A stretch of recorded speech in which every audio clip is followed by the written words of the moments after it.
Hello बच्चों, आज हम बात करेंगे एनडीए के डॉक्यूमेंट से रिलेटेड, है ना। बच्चे बहुत ज़्यादा कंफ्यूज हैं कि एनडीए का फॉर्म भरते वक्त कौन कौन से डॉक्यूमेंट रिक्वायर्ड हैं। ये बहुत ज़रूरी क्वेश्चन आ रहा है। बहुत सारे बच्चे जानना चाह रहे हैं कि सर मेरे पास कास्ट सर्टिफिकेट क्या लगेगा या मेरे लिए क्या क्या चीज़ें लगेंगी, उनके बारे में वो जानना चाह रहे हैं। तो यहाँ पर हम हर एक चीज़ का आपका जवाब देंगे, है ना। काफ़ी बच्चों का, जब मैंने पुराना वीडियो बनाया उसमें बहुत सारे बच्चों का अलग अलग कमेंट आ रहा था, तो उस कमेंट के चलते मैंने सारे क्वेश्चन का सलूशन इस वीडियो में आपको दे रहा हूँ। इसके अलावा भी अगर किसी बच्चे का कोई भी क्वेश्चन है तो कमेंट में पूछ सकता है, हम आपको बिल्कुल जवाब देंगे। चलिए, तो हमारा जो आज का टॉपिक है वो है document required to fill NDA form.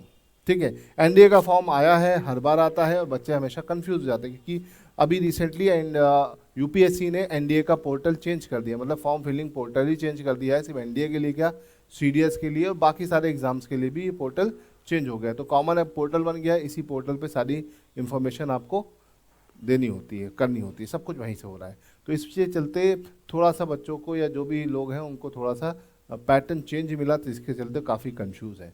तो देखो, पहली चीज़ तो आपको, जब आप फॉर्म फिल करते हो सबसे पहले आपको ओटीआर करना होता है, one time registration. One time registration के लिए आपको मोबाइल नंबर, ईमेल आईडी की ज़रूरत होती है ना। आपको अपना यूज़र नेम, मोबाइल नंबर और ईमेल आईडी की ज़रूरत होती है, बस पहली चीज़, है ना। आपने ओटीआर फिल कर दिया, फिर आपका ओटीआर हो गया। देखो, ओटीआर वन टाइम बनता है, वन टाइम रजिस्ट्रेशन, मतलब अगर पिछला अटेम्प्ट दिया तो ओटीआर बना होगा, फिर उसके बाद आपको अगला स्टेप आना है ना। ये ओटीआर किन बच्चों के लिए है, जिनका फर्स्ट टाइम है, फर्स्ट टाइम वो फॉर्म भर रहे हैं। फिर उसके बाद क्या होगा, उसके बाद होगा स्टेप टू। स्टेप टू की तरफ चलते हैं। तो स्टेप टू आपका क्या है, स्टेप टू है registration part one. Registration part one में आपको कोई डॉक्यूमेंट नहीं लगाना है, अपनी सारी इंफॉर्मेशन फिल करनी है, और फिल करने के बाद आप आगे बढ़ोगे पार्ट थ्री, और पार्ट थ्री में रिक्वायर्ड होता है डॉक्यूमेंट्स, है ना।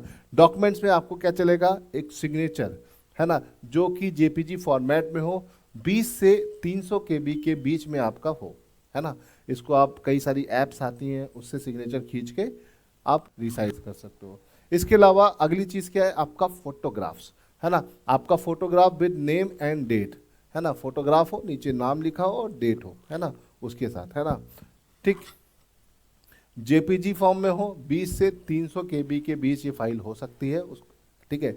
इसके अलावा voter ID card, school ID card, Aadhaar card या पैन कार्ड, इनमें से कोई भी अगर डॉक्यूमेंट आपके पास है तो इनमें से कोई एक डॉक्यूमेंट आपका लगना है। बहुत सारे बच्चों का आधार कार्ड नहीं होता है तो स्कूल कार्ड चल जाता है, या फिर वोटर आईडी कार्ड अगर बनाए तो वो भी चल जाता है, ये सीडीएस के केस में, है ना।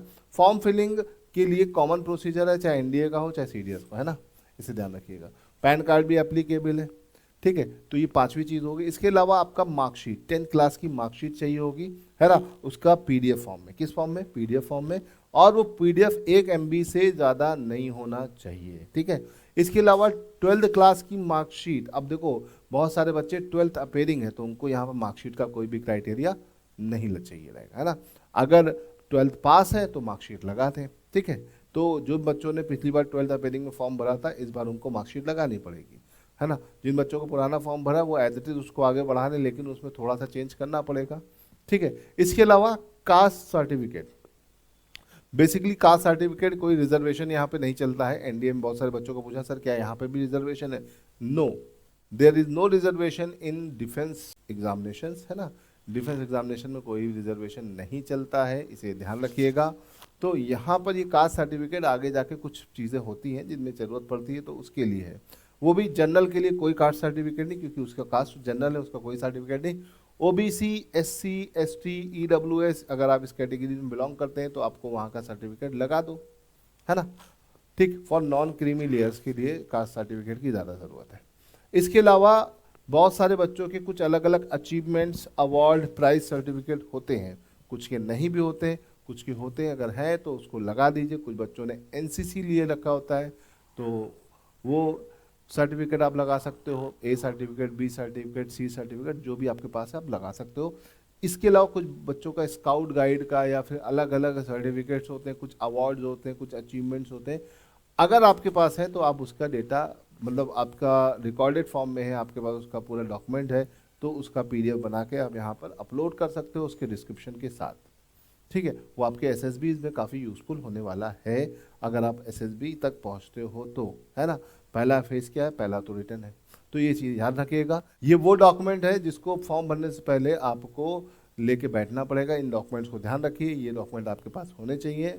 तो अगर आपके पास ये डॉक्यूमेंट है तो आप फॉर्म आराम से फिल कर लोगे। फॉर्म फिल करने के लिए मुश्किल से 30 से 35 मिनट लगने हैं, इसे ध्यान रखिएगा। और किसी भी तरह की इंफॉर्मेशन के लिए आप हमारे टेलीग्राम चैनल को ज्वाइन कर सकते हो। टेलीग्राम चैनल का नाम है टारगेट डिफेंस एकेडमी, है ना, आप सर्च करोगे वहाँ पे मिल जाएगा। जिन भी बच्चों को प्रिपरेशन के लिए, एनडीए के एग्ज़ाम के लिए ऑनलाइन तैयारी करनी है, वो हमारे ऑनलाइन कोर्सेज को भी ज्वाइन कर सकता है। अगर आपको ऑफलाइन पढ़ना है तो ऑफलाइन भी आके पढ़ सकते हैं। दोनों तरह के बैचेज हमारे पास अवेलेबल हैं। और ख़ास बात क्या है भाई, ऐप को अगर डाउनलोड करना है तो उसका लिंक डिस्क्रिप्शन में दिया है। ठीक है, तो चलिए फिलहाल आज के लिए इतना देते हैं, मिलेंगे अगली क्लास में। जय हिंद।